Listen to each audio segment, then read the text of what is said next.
conducting the lab test, the first thing in the lab test, you want to build your air pressure to governor cutoff, 120 to 140 psi.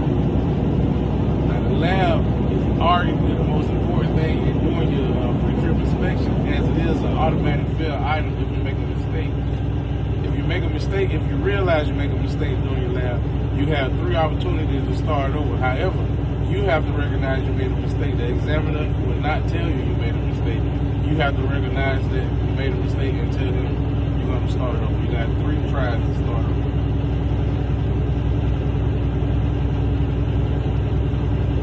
I'm still building up to go to the car.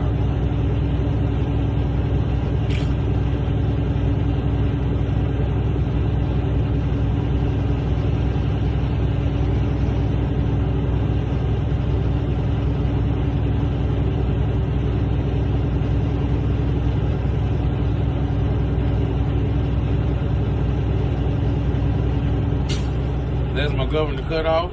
Since this truck is on a slight decline, I'm gonna put my truck in first gear. I'm gonna release my brakes, turn my engine off, turn the ignition on. Remember to turn the engine off and turn the key to the on position so your electronics and your gauges can work properly. Don't forget to release your brakes. Wait for the initial air to settle in your brake. This truck got a slight air leak, so it's not gonna fully settle, but for demonstration purposes, we pretending that it settled completely. The first step in the lab is the L. The L stands for leak. You're going to press the brake pedal to the floor for 1 minute, no less than 1 minute. Within that minute, you should not lose more than 4 psi, and you're listening for air leaks. So you're listening for the air leak while you're holding, and you're also watching the gauge, and you want to see if it falls to for 4 psi. Make sure you're good. Have to pay attention to it. Now we're going to fast forward. There's been a minute. There we go. I did not lose more than 4 psi in this 1 minute. The second step in the lab is the A for alarm. You're going to pump your brakes or fan your brakes until the low air warning light comes on, which should be at 55 psi or slightly above.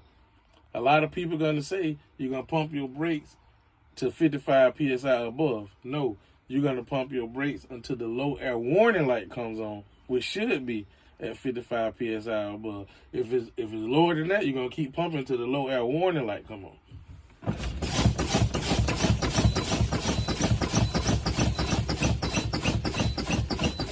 Both of my lights came on. You let the examiner know my low air warning light come on. Now I'm gonna continue to pump my brakes until my buttons pop out, which should be between 40 and 20 psi. Not you're gonna pump your brakes to 40 to 20 psi. You're gonna pump your brakes until both buttons pop out, which should be 20 to 40 psi. And while you're pumping your brakes, look at the buttons to make sure you see both of them pop out. If one pop out, keep pumping till both of them pop out. 1, 2. That concludes the lab.